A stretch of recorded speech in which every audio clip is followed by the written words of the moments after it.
on the road, on the way to Salt Lake, the Great Salt Lake itself, and we got some updates on this area. Okay, so film out there, you can see the Great Salt Lake in the distance, but between here and there, you see a bunch of white. That's where the lake has dried up in the last 5-6 years. It used to come almost all the way out to this freeway here, and the lake almost came all the way out here. Yeah, holy shit! It yeah, really. So you can see. So film out the you can see the lake out there. That's the Great Salt Lake. It used to come almost up to that road, the frontage road right there, and yeah, that shows you how much it's dried up in the last 10 years.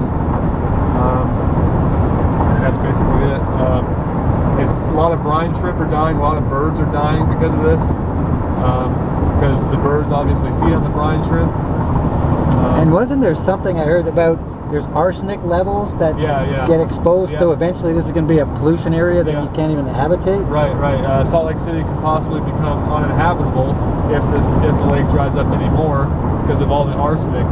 Arsenic is a naturally occurring element, I guess you could say, but most of the arsenic in the Great Salt Lake is actually from the mining industry. There's also other shit there, but I can't remember the name. And so the time frame, like if the lake continues to recede at the rate it's receding now, I mean, are we talking, ecologically 5 years, 10? Like when would it be uninhabitable? 100 years from now? We're talking about 10 years, That's 10 to 15 years. Wow. That's what they were saying on the news. And so if they can't slow down the drying up of the lake, what could be done ecologically speaking to offset the impact of future arsenic poisoning? There's some people that are proposing an actual pipeline coming from the Pacific Ocean, but just to fill the lake? Right. But it's what's the word? Cost prohibitive to do that for sure. Because it's over 1,400 miles from here.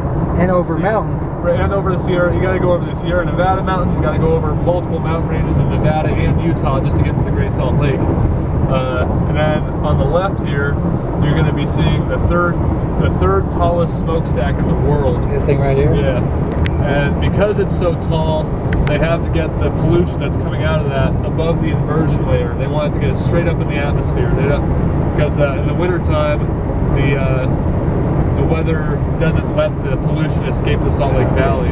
Okay, and what is the industrial activity that's actually going on that requires this smokestack? This is where they smelt all of the copper that's coming out. I don't know what it really means or anything, but this is processing of some sort. Right. A guy that used to work with me at Amazon is now working here, and he was telling me kind of about it. He works at the Smelter. So when that thing's going full blast, like you can see the flume of smoke from far away? Yeah, the smokestack's so high up that it just goes straight up no matter what the weather is, really. But all they care about is that it's above the inversion layer, and nothing that's coming out of that is going back down into the valley. Wow. Third tallest smokestack in the world? Right. Do we know what the other two are? Or where? Probably over in China, I believe. Yeah. And then it's also like the 36th or 37th tallest man-made structure in the world. Wow.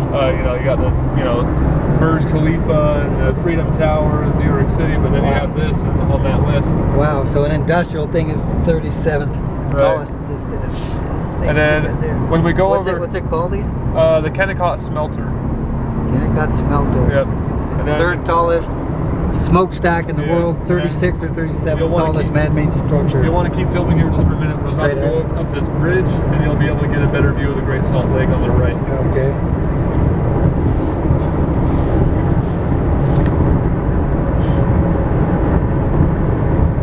So right now, how far are we from downtown Salt Lake? We're about 20 miles.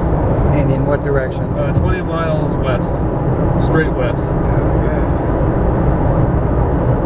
All right, so here comes the Great Salt Lake. Yeah, you can definitely see the water. If you look at pictures from the 70s and 80s, you'll see that the water used to come up to this little marina right here. This is called Lone Rock coming up. The water, people used to jump off that rock into the water. It used to be deep enough here for that. That's the rock right there. Yeah. So wow, that's a pretty good indicator right there. Yep. So that whole rock, part of it was under the water? Right. Wow. People used to jump off that into the lake. So they would swim out there, climb up, and then jump off? Right. Wow, that's really receded a lot then. Yeah. So now we're in Tooele County, one of the fastest growing counties in the state.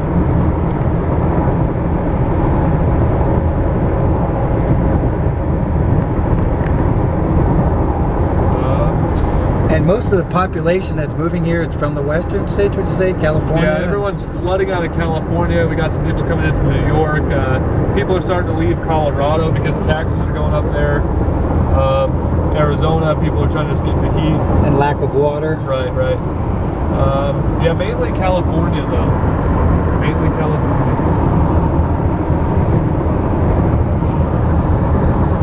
All right, we're on the road again. Next stop, Great Salt Lake.